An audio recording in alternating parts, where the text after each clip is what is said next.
Tonight on Capitol Hill, lawmakers have unveiled a massive defense package that could reshape America's defense policies at home and abroad. Our Washington, D.C. correspondent Brendan Scanlon live on Capitol Hill with details on that and other spending priorities Congress is looking to accomplish before the end of the year. Good evening, Brendan.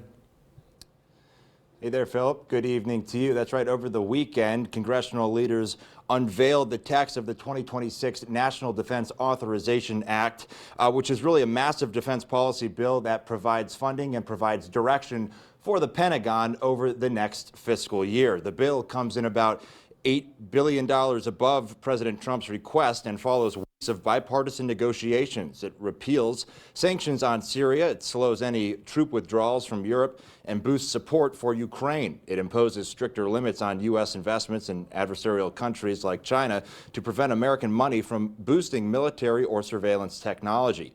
Ukraine, as we said, is getting a boost in support as well. The NDAA sets aside $400 million for 2026 and another $400 million for 2027. That funding is earmarked for high-priority weapons built by U.S. companies. Another interesting provision tucked inside this massive package is language that withholds a portion of Defense Secretary Pete Hegseth's travel budget until the Pentagon provides full unedited video of the recent Caribbean boat strikes to the House and Senate Armed Services Committees.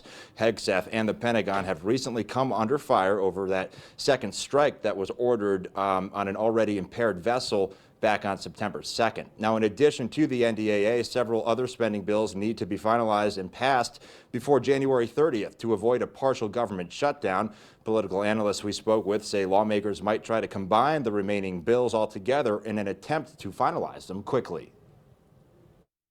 Congress came back into session and stopped the shutdown. They passed 3 of the 12 needed bills.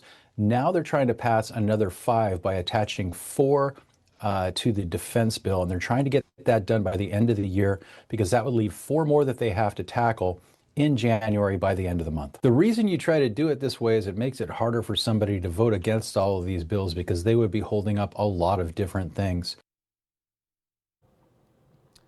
And Philip, Republican leadership here on Capitol Hill is seeing some pushback from members of their own party due to controversial earmarks that are included in this massive package. Those are basically provisions inside legislation that basically direct federal funds to specific localities, organizations, or districts, and they're often made at the request of lawmakers who are looking to try to send, again, some federal dollars back home. But despite those controversial earmarks and other provisions, the House is still positioned for a vote to consider the NDAA before the end of the week here on Capitol Hill. Reporting live for Erie News Now, I'm Brendan Scanlon.